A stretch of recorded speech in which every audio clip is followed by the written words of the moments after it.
Hello, meu povo, como é que vocês estão, meus amores? Quanto tempo, né, que eu não apareço mais aqui pra vocês. Na verdade, hoje eu estou aqui e queria gravar um vídeo que eu não vou citar o nome, né, da pessoa que deixou o comentário, embora meu canal não seja um canal bombado, mas eu realmente sinto, no dia que ela escreveu esse comentário pra mim, eu queria muito responder através de um vídeo.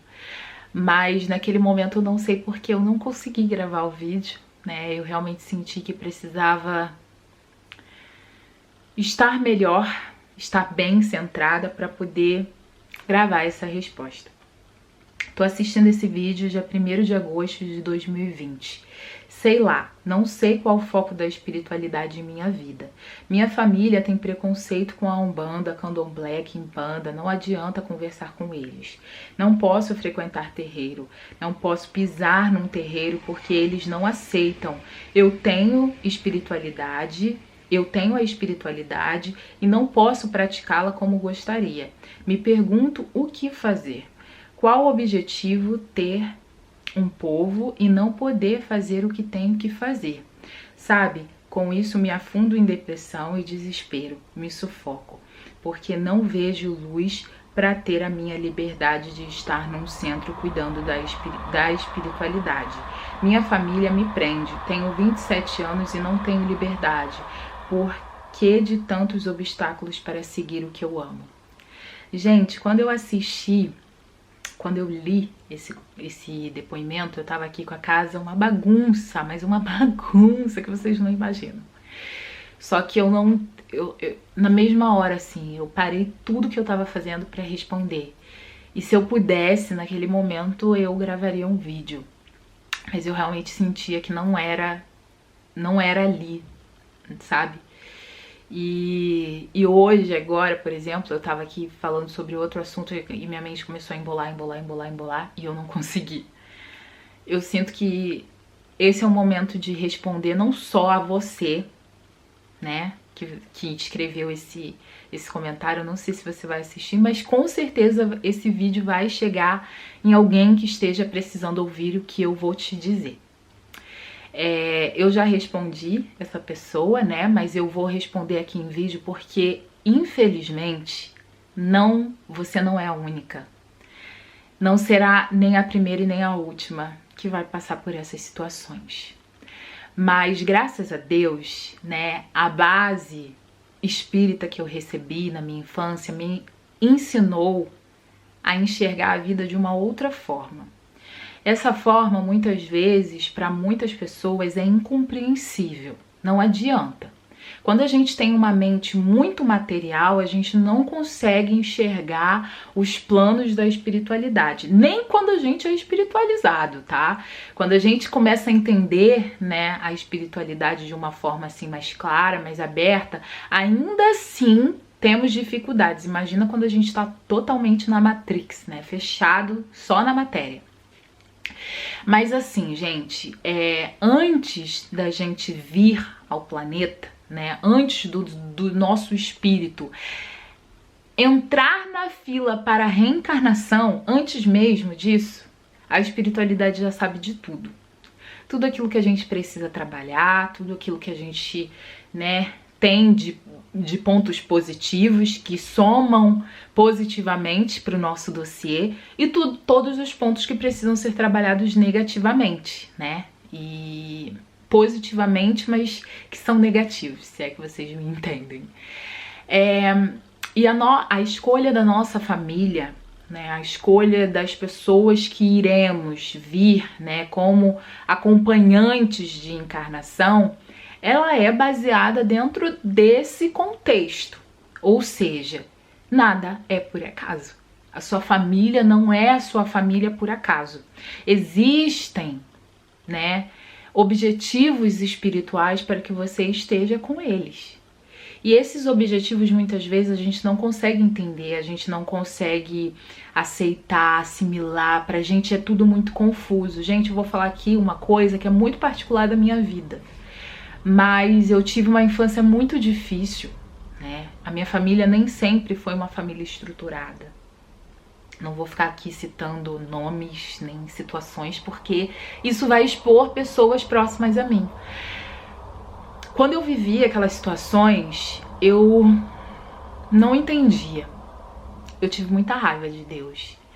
Eu sempre chorei muito, eu sempre fui uma pessoa de muita fé. Mas ao mesmo tempo, a minha fé, ela me fez me questionar de por quê? Se você existe, era assim que eu falava com Deus. Eu era pequena ainda, tá? Eu era pequena, mas eu falava com Deus como eu sabia que eu tinha um pai. Eu olhava assim muitas vezes pro céu e eu pensava, por que que eu tô passando por isso? Porque não é justo. Eu via as minhas coleguinhas, né, com a vida, com os pais, com a família, tudo maravilhoso. E eu questionava, por que que eu tô vivendo isso? Gente, pro nosso espírito, às vezes, ainda somos tão crianças, tão imaturos, que é complicado a gente tentar entender. E o que que a gente precisa fazer para viver essas situações e passar por elas? Agradecer. Porque você não sabe por que que sua família está na sua vida. E nem cabe a você questionar. Porque talvez um dia, né, você vai entender. Você vai lembrar. Muito provavelmente você vai lembrar. Agora ainda não é o momento. O que você tem que fazer é buscar o que que essa situação, por mais negativa que seja, está tentando te ensinar. Talvez essa rigorosidade, nem lembro se essa palavra existe, mas talvez esse rigor que a sua família tem, sabe? Essa rigidez em leis, em controle, talvez isso queira te ensinar algo. E sempre ensina, gente, não adianta. Não somos seres perfeitos. Mas aí é que tá, a gente tem que curar na gente. A gente tem que entender que se Deus escolheu esse pai, essa mãe, esse irmão, esse tio, esse primo, esse amigo, tem um propósito. E o propósito nunca é nos fazer sofrer. O propósito nunca é fazer a gente desistir, muito pelo contrário. Se existem leis de progresso para que o nosso espírito evolua, essa situação ela existe na sua vida para que você entenda o caminho, para que você enxergue o caminho que você precisa seguir. E eu te digo mais, os seus guias não te colocariam nessa situação se isso não fosse te ajudar na sua caminhada evolutiva. E eles não precisam, e isso a gente tem visto nessa quarentena, os nossos guias, eles não precisam estar dentro de um terreiro. É óbvio que dentro de um terreiro, que fique bem claro, tá? Não tô dizendo que não é necessário, mas os nossos guias, eles trabalham onde precisam trabalhar. E teoricamente, nessa quarentena tá ficando muito claro, gente. A gente não precisa estar incorporando para que a espiritualidade faça o que precisa fazer. Afinal de contas, nem sempre fomos umbandistas, a menos que você já tenha nascido num berço umbandista. Eu, por exemplo, não. Então, a espiritualidade não precisou que eu estivesse dentro do centro, né, ali exercendo o meu caminho espiritual para que eu pudesse ir até eles, né? Eu acho que as situações, elas de alguma forma tiram de nós o melhor. É como se a espiritualidade se espremesse, sabe, o limão, e tirasse daquele limão o suco necessário para que fosse feita uma limonada. Não tenha medo, não se preocupe, esteja disposta a aprender. E pode ter certeza que os seus guias, no momento certo, eles vão agir. A espiritualidade não te daria algo se você não fosse capaz.